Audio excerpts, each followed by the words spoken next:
नमस्कार, मैं प्रिया शर्मा और आप देख रहे हैं खुलासा टुडे न्यूज।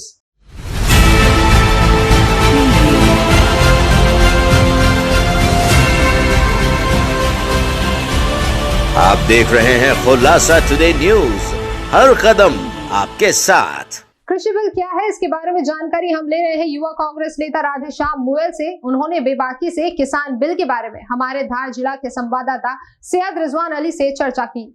किसानों का जो आंदोलन चल रहा है वो देश दुनिया की नज़रें उस आंदोलन के ऊपर है और इस आंदोलन को लेकर पूरे देश और विदेश के किसानों की सहानुभूति है, लेकिन कुछ जगह के किसान इसको समझ नहीं पा रहे हैं। इस मामले को लेकर हम युवा कांग्रेस कार्यकर्ता राधेश्याम जी मुयल से चर्चा करते हैं कि आखिर ये किसान बिल क्या है।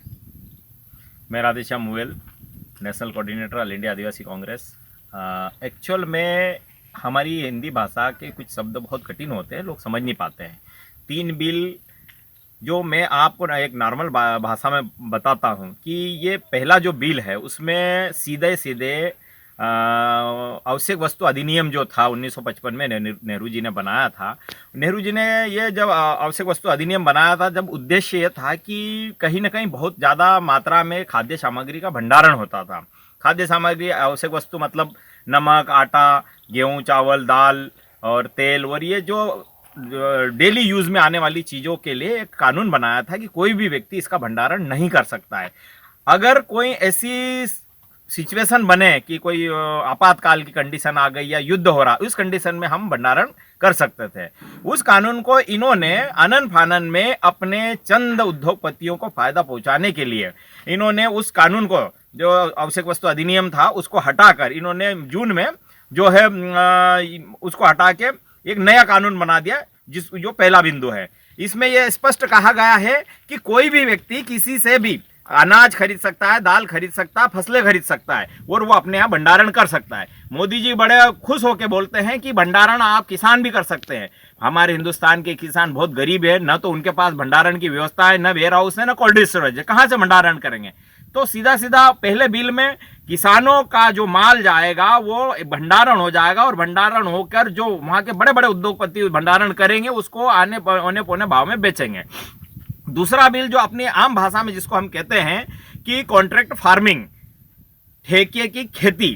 ठेके की खेती का तात्पर्य यह है कि मान लो ये हमारा क्षेत्र है, यहाँ 1000 हेक्टेयर जमीन को कोई उद्योगपति की राय से ले लेगा 20 साल की लीज पर, और वो किसानों को एक उचित दाम दे देगा और बोलेगा कि हम 20 साल तक आपकी खेती करेंगे और इससे ज़्यादा पकेगा तो हम आपको 2 पैसा और फायदा पहुंचाएंगे। लेकिन आज हम अच्छी तरह से देखते हैं कि उद्योग के लिए हमने ज़मीनें जो दी गई है, उन उद्योगों की ज़मीनें आज किसानों को वापस नहीं मिली, तो ये ज़मीन कहाँ से मिलेगी।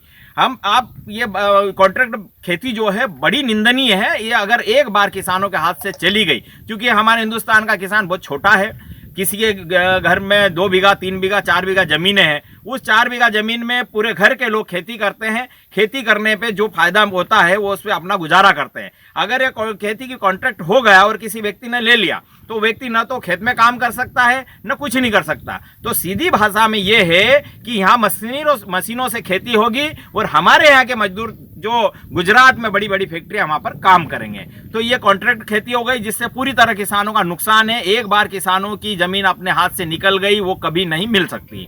तीसरा पॉइंट जो कृषि का है वो है न्यूनतम समर्थन मूल्य।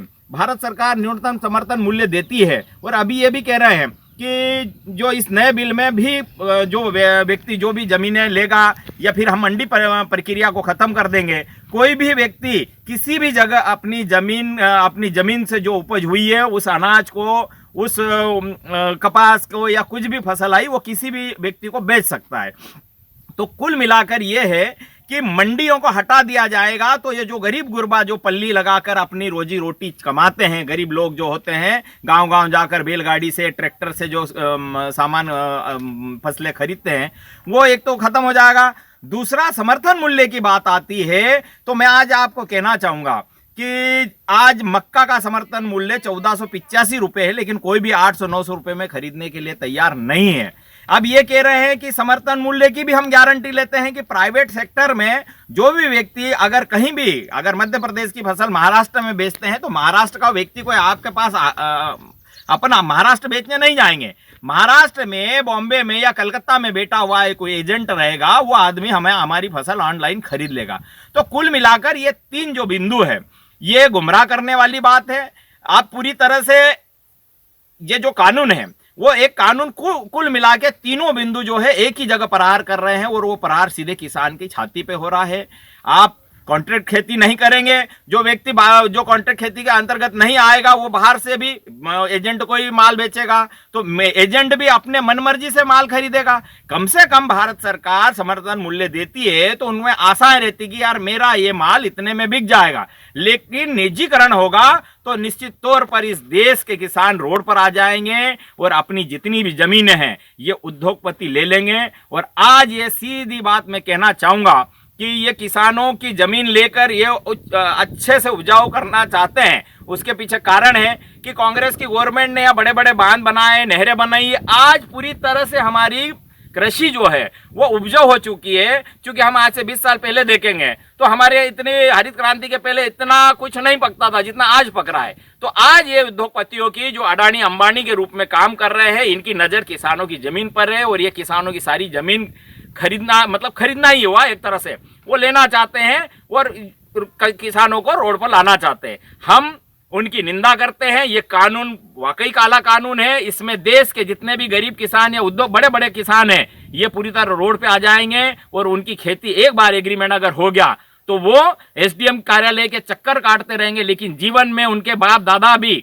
या उनके पोते पोती भी उस जमीन को वापस नहीं ले पाएंगे, क्योंकि वो तो एक लिखित में एग्रीमेंट होगा। राधेश्याम जी मुएल गांव-गांव कैंडल मार्च निकालकर किसानों को जागृत कर ये आंदोलन चला रहे हैं और दिल्ली में भी किसान लोग अड़े हुए हैं। निश्चित ही ये उनकी मेहनत रंग लाएगी।